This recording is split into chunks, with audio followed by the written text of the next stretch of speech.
At my daughter's 5th birthday party, they made my niece cut the cake while my daughter stood sobbing and begging to blow out her own candles. My family gave all the gifts to my niece instead. Mom sneered, "Make her shut up, or you'll regret it." Sister cackled, "Next time don't throw parties for attention-seeking kids." Dad spat, "Stop being dramatic, it's just one stupid party." I packed up my sobbing daughter and left without a word, but my response 2 days later shocked them all. I never thought I'd be the type of person to post on Reddit about family drama, but here I am at 2 a.m., still shaking with rage 2 days after what happened at my daughter Nora's 5th birthday party. I need to get this out before I lose my mind completely.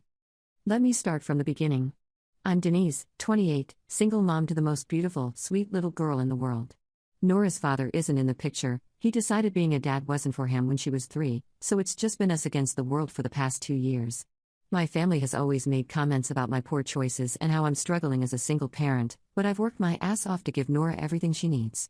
I have a decent job as a marketing coordinator, we have our own little apartment, and Nora is thriving in kindergarten. The thing is, my sister Claire has always been the golden child.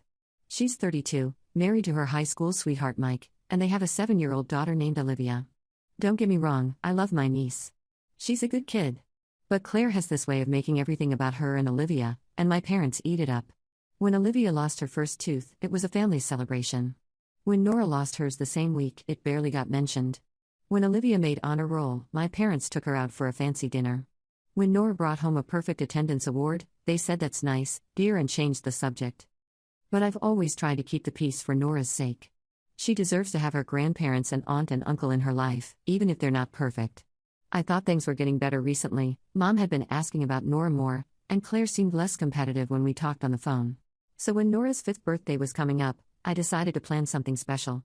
I know money's always tight for me, but this was important. I saved up for 2 months to throw her a real party.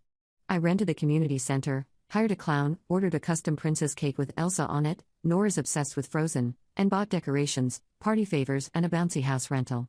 I invited Nora's whole kindergarten class, plus family. Nora was so excited she could barely sleep for a week before the party. She kept talking about her princess cake and how she was going to make the biggest wish when she blew out the candles. She'd been practicing her wish-blowing technique for days, taking deep breaths and making elaborate gestures. It was the cutest thing in the world. The morning of the party, I was running around like crazy getting everything set up. Nora was in her brand new purple princess dress, the most expensive thing I'd bought her all year, but seeing her face light up when she put it on made every penny worth it. She looked like an actual princess, and she knew it. My family arrived right on time. Mom, Dad, Claire, Mike, and Olivia. I immediately noticed that Olivia was also wearing a princess dress, the exact same style as Nora's, but in pink. Claire had clearly gone out and bought it after I'd posted pictures of Nora's dress on Facebook the week before. But whatever, I told myself. 2 princesses at a princess party. No big deal. The party started great. The kids were having a blast in the bouncy house, the clown was doing magic tricks, and Nora was absolutely glowing. She was running around introducing everyone to her friends, showing off her decorations, and just being the perfect little hostess. My heart was so full watching her. But then I started noticing things. Little things at first. When Nora would run up to show Grandma and Grandpa something, they'd barely look at her before turning their attention to Olivia. When Nora asked Grandma to watch her do a cartwheel, Mom said she was busy talking to Claire. When Nora wanted to show Grandpa her new dance moves, he was already watching Olivia do some elaborate routine she'd apparently been practicing. I tried to shake it off. It was Nora's day. I wasn't going to let my family's usual favoritism ruin it for her. Then came present time. I had set up a special chair for Nora, a little throne I'd borrowed from a friend who does party planning. Nora climbed up onto it, practically vibrating with excitement as I started bringing over the gifts. She was so grateful for every single thing, even the smallest gifts from her classmates. "Thank you so much," she kept saying in her little voice.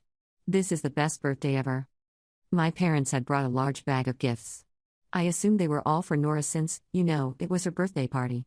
But when Nora reached for the bag, Claire suddenly stepped forward. "Wait," she said loudly. "Some of those are for Olivia too. We thought it would be nice to share since she's here." I felt my stomach drop, but I tried to stay calm. "Share what?" "It's Nora's birthday." Mom jumped in. "Well, we didn't want Olivia to feel left out. You know how kids get when other children are getting presents and they're not." I looked at Nora, who was still sitting in her little throne, confusion starting to creep across her face. "But it's my birthday," she said quietly. "Of course it is, sweetheart," I said quickly. "These are your presents." But Claire was already pulling things out of the bag. "This doll is for Olivia," she announced, holding up a beautiful American Girl doll that Nora had been wanting for months. I knew because I caught her looking at the catalog every time we went to the library. "And this art set is for sharing." Nora's face crumpled. "But Mommy, that's the doll I wanted. I showed it to Grandma last time." Mom's voice was sharp. "Nora, don't be greedy. Sharing is caring." I felt my blood pressure rising, but I tried to keep my voice level. "Mom, it's her birthday party. These presents should be for her." Dad scoffed. "It's not going to kill her to share. She's got plenty of other presents." But they weren't done. Claire kept pulling things out and dividing them up. The craft kit I'd seen Nora admiring? "This is perfect for Olivia, she's really into arts and crafts." "The book set? Olivia's reading level is higher, so she'll get more use out of these." "The board game? This is better for sharing anyway." Nora was trying so hard not to cry, but I could see her little chin trembling. She kept looking at me with these confused, hurt eyes, like she couldn't understand why this was happening on her special day. "It's okay, baby," I whispered to her. "You still have lots of other presents." But the damage was done. Even the gifts from my parents that were for Nora came with caveats. "Make sure you share this with Olivia when she comes over. This is nice, but don't get it dirty. Remember to thank Grandma and Grandpa properly." Then came cake time, and this is where everything went completely to hell. I had spent so much money on this cake. It was a work of art, 3 layers, covered in blue and white frosting with edible glitter and a perfect fondant Elsa on top. Nora had been talking about this cake for weeks. She'd been practicing her birthday wish and asking me every day if it was time to blow out the candles yet. I carried the cake out, all 5 candles lit, while everyone sang happy birthday. Nora was bouncing in her seat, clapping her hands, her eyes wide with wonder. This was the moment she'd been waiting for. I set the cake down in front of her and started to hand her the knife to cut the first piece, with my help, obviously. But then Claire stepped forward. "Wait," she said. "Olivia should help cut the cake. She's older and she's better with knives." "No," I said firmly. "Nora cuts her own birthday cake." "Don't be ridiculous," Mom interjected. "Olivia is more responsible. We don't want Nora to hurt herself." Nora looked up at me with those big eyes. "Mommy, I want to cut my cake." "You will, baby," I assured her. But Claire had already lifted Olivia up and was positioning her in front of the cake. "Here, Olivia," Claire said loudly. "You can help your little cousin." "I don't need help," Nora protested, her voice getting higher. "It's my birthday. I want to cut my own cake." "Nora, stop being difficult," Dad said sternly. "Let Olivia help you." But it wasn't help. Olivia, guided by Claire, cut the first piece of cake while Nora stood there watching, tears starting to flow down her cheeks. I was frozen, watching this nightmare unfold, not quite believing what I was seeing. "Now make your wish and blow out the candles," Claire instructed Olivia. "No." Nora finally screamed. "Those are my candles. It's my birthday. I want to blow them out." She rushed toward the cake, but Olivia had already taken a deep breath. Nora got there just as Olivia blew out all 5 candles. The silence that followed was deafening. Nora stood there staring at the smoking candles, her little chest heaving with sobs. She looked like her whole world had just collapsed. "I didn't get to make my wish," she whispered. "I didn't get to blow out my candles." "Oh, for crying out loud," Mom snapped. "Make her shut up, or you'll regret it." I felt something cold and sharp settle in my chest. "Excuse me?" "You heard me. This is embarrassing. Control your child." Nora was full-on sobbing now, the kind of heartbroken crying that comes from a 5-year-old who doesn't understand why the adults who are supposed to love her are being so mean. Claire actually had the audacity to laugh. "Next time don't throw parties for attention-seeking kids." I stared at her in shock. "Attention-seeking? She's 5 years old, and it's her birthday party." "She's being dramatic," Dad added. "Stop being dramatic, it's just one stupid party." Just one stupid party. The party I'd spent 2 months saving for. The party Nora had been looking forward to for weeks. The party that was supposed to be her special day. I looked around at my family, my daughter's family, and saw nothing but annoyed faces. Not one person was comforting Nora. Not one person thought there was anything wrong with what had just happened. My 5-year-old daughter was sobbing because they had stolen her birthday moment, and they were acting like she was the problem. That's when something inside me snapped. Not the explosive kind of snap, the cold, calculated kind. The kind where you suddenly see everything clearly and know exactly what you need to do. I didn't say a word. I picked up Nora, who buried her face in my shoulder, still crying. I grabbed my purse and Nora's special birthday crown from the table. I walked over to the presents, what was left of them after Claire's sharing session, and gathered them up. Denise, where are you going? Mom called after me. I didn't answer. I packed up Nora's things, loaded her into the car, and drove away from that community center without looking back. Nora cried the whole way home, asking me over and over why Olivia got to blow out her candles and why everyone was being mean to her on her birthday. The drive home was excruciating. Nora kept asking questions I couldn't answer without breaking down completely. Mommy, why didn't Grandma want me to blow out my candles? Did I do something wrong? Was I bad? Each question felt like a knife to my heart. I kept my voice steady, but inside I was screaming. No, baby, you weren't bad. You were perfect. Sometimes grown-ups make mistakes, and they were wrong today. But it was my birthday, she whispered, and the broken way she said it nearly made me pull over to throw up. When we got home, I could see the neighbors' curious faces peeking through windows. We were back hours earlier than planned, and I was carrying a crying child and a bunch of presents. Mrs. Holtz from next door actually came outside. Denise? Is everything okay? How was Nora's party?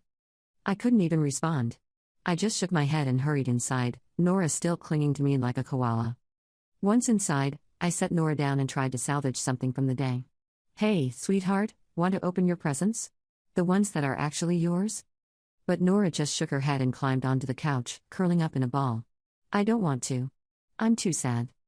I sat down next to her and pulled her into my lap. She was still wearing her beautiful purple princess dress, but now it was wrinkled and tear-stained. Her birthday crown sat crooked on her head, and her face was blotchy from crying. I'm so sorry, baby, I whispered into her hair. I'm so sorry. Why were they mean to me, Mommy? I shared my toys with Olivia when she came over last time. I'm always nice to her. And that's when it hit me like a truck. This wasn't just about one birthday party. This was about Nora's entire life with these people. She had been trying so hard to be good, to be lovable, to earn their affection, and they had been systematically showing her that she wasn't worth it. I thought about every family gathering where Nora had been ignored. Every holiday where Olivia got the special treatment. Every time Nora had come home from visiting her grandparents and seemed a little dimmer, a little less confident. Last Christmas, Nora had made handmade ornaments for everyone in the family. She'd spent weeks working on them with her after-school program, so proud of her creations. When she gave them out, my parents had smiled politely and set them aside. But when Olivia gave them store-bought picture frames with her school photos, they made a huge fuss and immediately found places to display them. Nora had noticed. She'd asked me quietly later why Grandma and Grandpa didn't like her ornaments. I'd made excuses then, told her they were just busy, that they'd hang them up later. But they never did. There was the time Nora had won a medal at her school's field day. She was so excited to show it to everyone at our family barbecue. But when she ran up to show my parents, they were busy taking pictures of Olivia doing cartwheels. Nora stood there for 10 minutes, holding her medal, waiting for someone to notice. Finally, she just walked away and sat by herself on the porch steps. Or the time Nora had gotten a perfect score on her kindergarten assessment. She was reading above grade level and had impressed her teacher so much that she'd been invited to join the advanced reading group. I was so proud I called my parents immediately to share the news. My mom's response? That's nice, dear. Did you hear that Olivia got selected for the gifted program? Every single time. It was like Nora's accomplishments, her feelings, her existence, all came second to Olivia's. And I had been enabling it by continuing to expose her to this treatment, thinking that having flawed grandparents was better than having no grandparents at all. But seeing her broken like this, on what should have been the happiest day of her year, I realized I had been wrong. So wrong, Mommy? Nora's small voice broke through my thoughts. Can we call Daddy and tell him about my party? My heart shattered all over again. Nora still occasionally asked about her father, even though he'd made it clear he wanted nothing to do with her. She had this fantasy that maybe if something big enough happened, he'd want to be part of her life again. Oh, sweetheart, I said, holding her tighter. Daddy's not available right now. But you know what? You have me, and I love you more than all the stars in the sky. But everyone else has more people who love them, she said so matter-of-factly that it broke me. Olivia has Mommy and Daddy and Grandma and Grandpa and Uncle Mike. I just have you. And Mommy loves you enough for 100 people, I said, but even as I said it, I could see she wasn't convinced. I ordered pizza for dinner and let Nora eat it on the couch while watching Disney movies. I figured normal rules didn't apply to days when your family destroys your birthday party. She picked at her food, still too upset to eat much. Around 7, my phone started ringing. First Claire, then my parents. I sent every call to voicemail. By the time Nora's bedtime rolled around, I had 14 missed calls and twice as many text messages. I helped Nora out of her princess dress and into her favorite pajamas, the ones with the unicorns. As I was brushing her teeth, she looked at me in the mirror. "Mommy, are we going to see Grandma and Grandpa and Aunt Claire again?" I paused, toothbrush in hand. "I don't know, baby. They hurt your feelings today, and that wasn't okay." "Maybe they'll say sorry," she said hopefully. "Maybe they will," I said, but I already knew they wouldn't. They never did. I held it together until I got her into the bathtub that night. Then I locked myself in my bedroom and cried harder than I had since Nora's father left. Not just for what happened that day, but for all the years of watching my family treat my daughter like she was less important, less deserving, less worthy of love and attention than her cousin. I cried for every time I'd made excuses for them. For every time I'd told Nora they were just busy or distracted when they ignored her. For every time I'd prioritized keeping the peace over protecting my daughter's feelings. I cried for the little girl who had spent weeks planning her birthday wish, only to watch someone else blow out her candles. I cried for the confusion and hurt in her eyes when the adults who were supposed to love her treated her like she was invisible. But most of all, I cried because I finally understood that this wasn't going to get better. This wasn't a phase or a misunderstanding. This was who they were, and Nora deserved so much better. After Nora fell asleep, I sat at my kitchen table and finally listened to the voicemails. They were exactly what I expected. "Claire, Denise, you're being ridiculous. You ruined the party by making such a big deal out of nothing. Nora needs to learn that she can't always be the center of attention. Call me back." "Mom, Denise Louise, I'm disappointed in you. Walking out like that was childish and embarrassing. You're teaching Nora to be a drama queen. This is exactly why she acts the way she does. Dad, you better call us back and apologize. You made a scene in front of all those people. Nora is fine, kids are resilient. Stop being so sensitive." More of the same. More blaming me for their behavior. More dismissing Nora's feelings. More proof that they saw nothing wrong with what they'd done. I deleted every message without responding. Then I did something I'd never done before. I started documenting everything. I wrote down every detail I could remember from the party. I went through my phone and screenshotted all the text messages. I dug through my photos and found pictures of Nora's face during the present opening and cake-cutting disasters. I stayed up until 3 in the morning, creating a timeline of not just that day, but years of similar incidents. Every time they'd favored Olivia. Every cruel comment. Every time Nora had been made to feel less than. The pattern was undeniable when I saw it all laid out like that. This wasn't just about one bad day. This was about a systematic pattern of emotional abuse disguised as family dynamics. I also started researching. I looked up information about emotional neglect in families, about the long-term effects of favoritism on children, about grandparents' rights and responsibilities. I read article after article about children who grew up feeling unloved by extended family and how it affected their self-esteem and relationships later in life. Every article I read made me more certain that I had to protect Nora from this. That blood relation didn't give anyone the right to treat her badly. That sometimes cutting toxic people out of your life is the healthiest thing you can do, even when those people are family. By dawn, I had a plan. Not just for revenge, but for building a better life for Nora. A life where she was valued and celebrated and loved unconditionally. A life where she never had to wonder why she wasn't good enough for the people who were supposed to care about her. I looked in on Nora before I went to bed. She was sleeping peacefully, her favorite stuffed elephant tucked under her arm. She looked so small and innocent, and I made a silent promise to her that I would never again let anyone make her feel the way she felt at that party. Some people might say that what I did next was extreme. That I should have tried to work things out with my family first. That I should have prioritized forgiveness over justice. But I'd spent 5 years trying to work things out. 5 years making excuses for their behavior. 5 years hoping they'd change. 5 years watching my daughter's light dim a little more each time they chose Olivia over her. I was done hoping. I was done making excuses. I was done prioritizing their comfort over my daughter's well-being. It was time for consequences. But by the next morning, the grief had crystallized into something else entirely. I had a plan. First, I called my boss and asked if I could take a personal day. Then I made a series of phone calls. I called the lawyer who had helped me with Nora's father's custody issues. I called my bank. I called a private investigator I'd found online. I called a real estate agent. I called Nora's school. See, here's what my family never knew about me: I'm really good at my job. I'm really good at research. I'm really good at planning. And I'm really good at keeping secrets when I need to. Over the past few years, while they were treating Nora and me like afterthoughts, I'd been quietly building a life for us. I'd been saving money, building my credit, advancing in my career. I'd been keeping track of things, too. taking screenshots of social media posts, saving text messages, keeping records. Like the text messages from Claire complaining about how spoiled Nora was getting.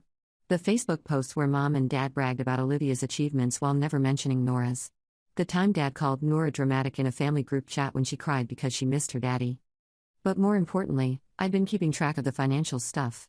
See, my parents had set up college funds for their grandchildren when they were born. They told me they'd put money aside for Nora, just like they had for Olivia. They'd shown me the paperwork and everything. Except last year, when I'd asked for an update on Nora's fund, they'd gotten weird and evasive. Something about reorganizing their investments. I'd let it go at the time because I didn't want to cause drama. But that Monday after the party, I had the private investigator look into it. Turns out, they'd emptied Nora's college fund 6 months ago and put all the money into Olivia's account.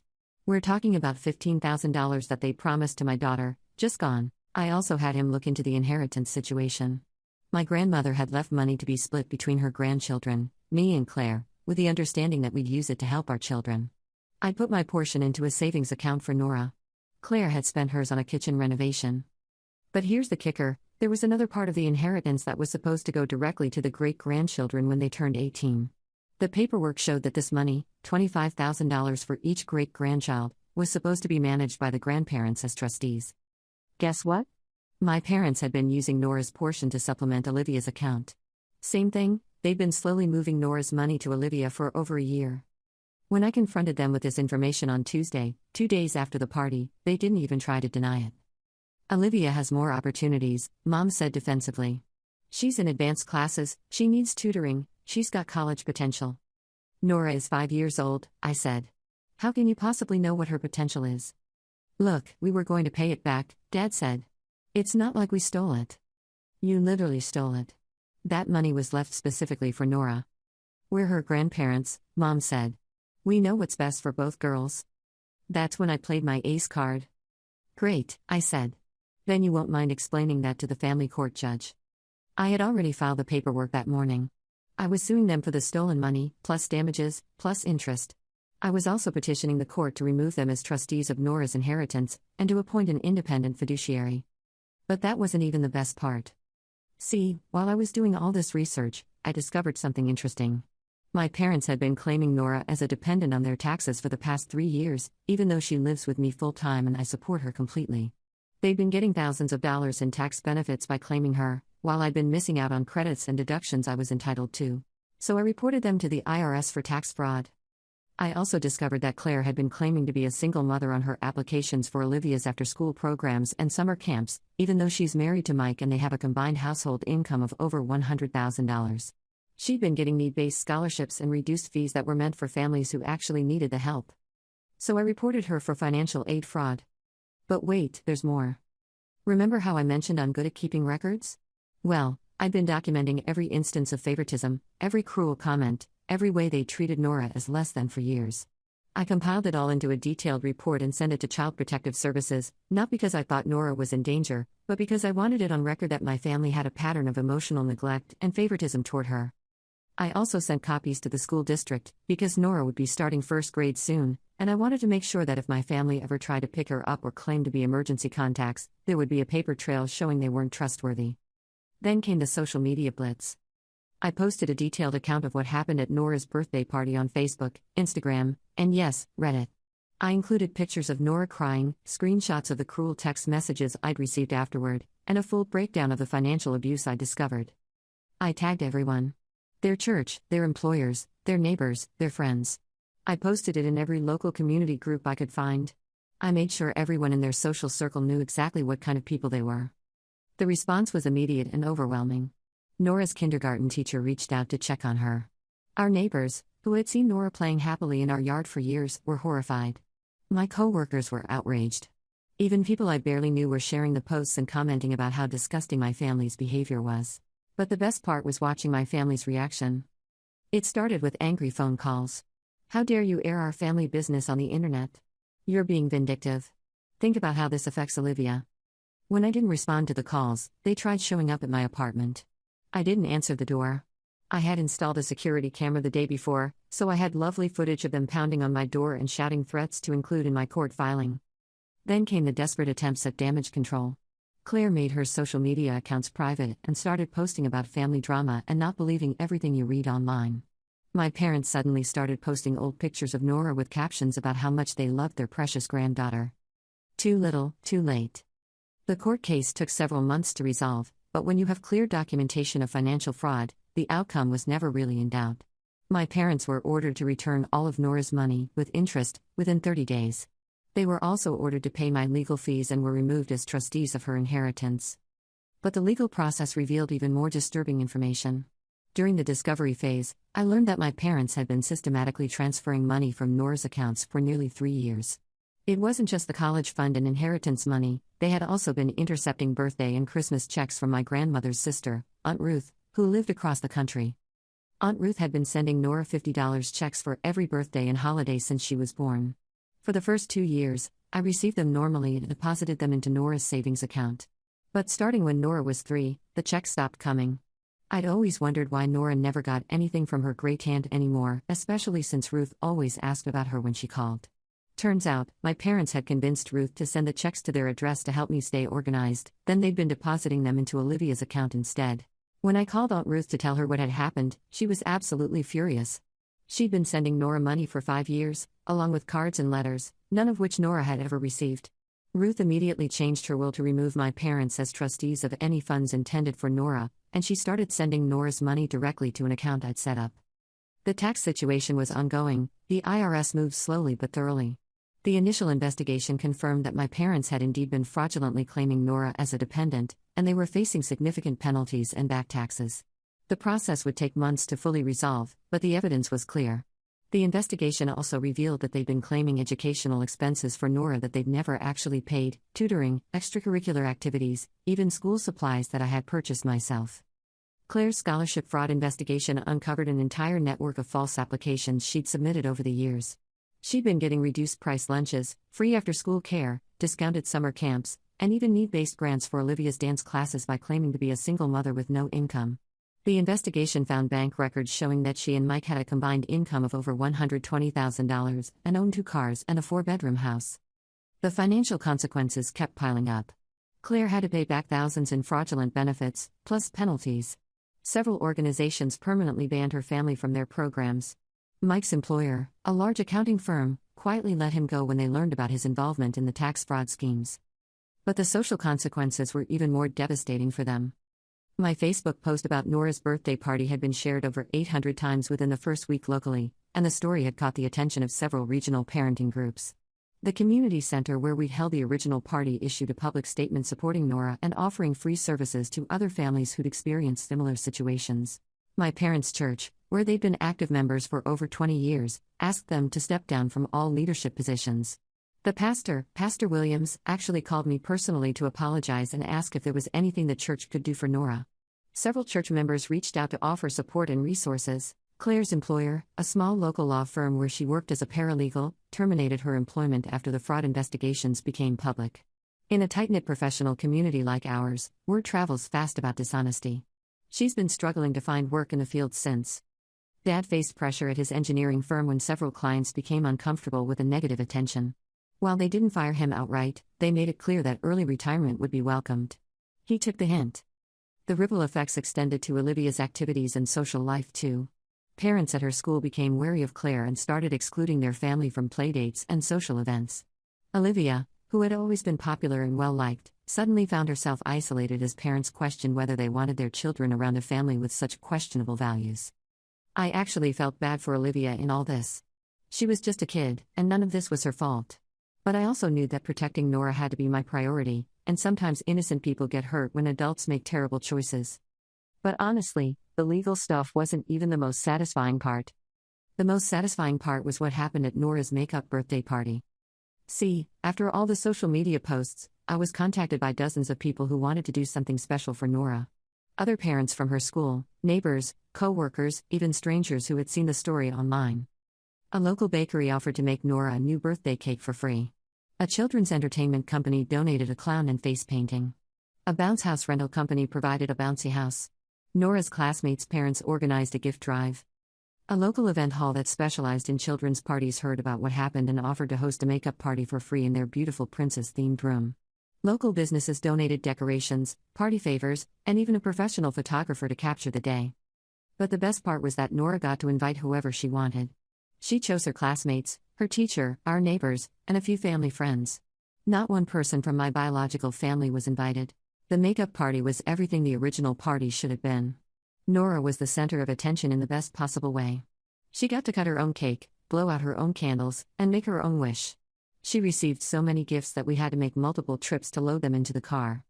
But what made the day truly special wasn't the material things. It was watching Nora's confidence bloom again. Mrs. Hale, her kindergarten teacher, made a special speech about what an amazing student Nora was.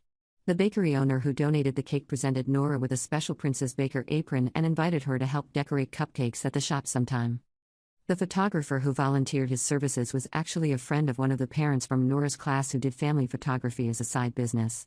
He spent extra time making sure Nora felt like a real princess. He set up a special photo booth with props and backgrounds, and Nora giggled and posed like she was doing a magazine shoot. Those pictures still hang in our living room, and every time Nora looks at them, she beams with pride. But the moment that really got to me was when Nora stood up in front of everyone to give a little thank you speech. She was so poised and grateful, thanking everyone for coming and for making her feel so special. Then she said something that made me tear up. I used to think I wasn't important enough for a real birthday party, but now I know I have so many people who love me. The local newspaper even did a story about it, calling it "Community Comes Together to Give Little Girl the Birthday She Deserved." The story included details about what my family had done and how the community had rallied to make things right.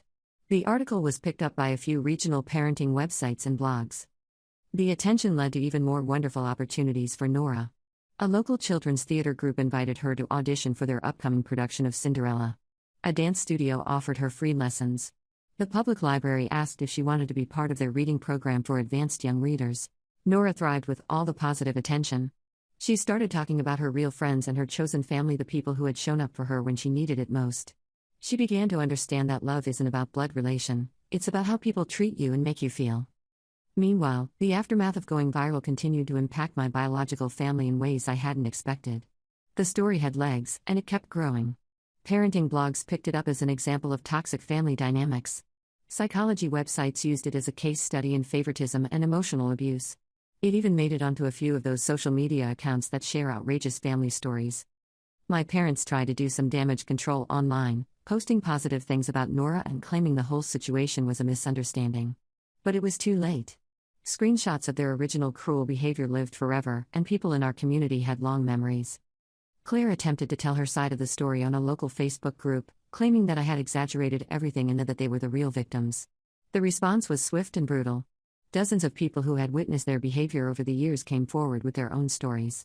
Nora's kindergarten teacher posted about how Nora would sometimes come to school sad after spending time with her grandparents. Our neighbors shared observations about how differently my parents treated the two girls when they visited. The pile-on was so intense that Claire had to delete her social media accounts entirely. But the damage to their reputation was permanent. Nora was so happy she glowed for weeks afterward. She kept telling everyone about her real birthday party and how many friends she had who loved her. Meanwhile, my family was dealing with the fallout from their behavior going viral. My dad's company got so many complaints that he was asked to take early retirement. My mom was asked to step down from her volunteer position at their church. Claire lost her job when her employers saw the posts about the fraud investigation. They tried to blame me for ruining their lives, but I reminded them that I didn't make them steal from a 5-year-old or treat her badly at her own birthday party. I just made sure there were consequences for their actions. The best part? Nora doesn't miss them at all. She occasionally asks about Grandma and Grandpa, but when I explain that they needed to go away for a while because they weren't being nice to her, she just shrugs and goes back to playing. She's happier, more confident, and more secure knowing that the people in her life actually love and value her. It's been 8 months now since the party incident, and the legal processes are finally wrapping up. The IRS investigation concluded with my parents owing substantial back taxes and penalties. The court cases have been resolved in Nora's favor. They've sent letters, cards, gifts, and even showed up at Nora's school, which resulted in a restraining order. They claim they've learned their lesson and want to make things right. But here's the thing about consequences, they're not just about punishment. They're about showing people that their actions matter, that their behavior has real effects on real people. Nora is thriving without them. She's made new friends, discovered new interests, and learned that she deserves to be treated with love and respect. She's not going to grow up thinking it's normal for family members to treat her as less important than other children. And me? I learned that I'm stronger than I thought I was. I learned that sometimes the people who claim to love you are actually the ones hurting you the most. I learned that chosen family is often better than biological family. Most importantly, I learned that standing up for your child, even when it's hard, even when it's messy, even when it means losing people you thought you needed, is always the right choice.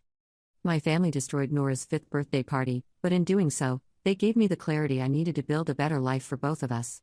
They thought they were teaching Nora her place in the family hierarchy, but instead they taught me that some people don't deserve a place in our lives at all. Nora's 6th birthday is coming up in a few months, and we're already planning something amazing. Just her real friends, the people who actually care about her, celebrating the incredible little girl she is. And my biological family? They can watch from the outside, knowing they threw away their relationship with an amazing child over their own petty favoritism and cruelty. Sometimes the best revenge isn't getting even. Sometimes it's just living well without the people who try to drag you down. Nora is happy, healthy, and loved. She knows her worth. She knows she deserves good things. She knows that the people in her life think she's special and important. That's not revenge. That's justice. And honestly, that's all I ever wanted for her anyway.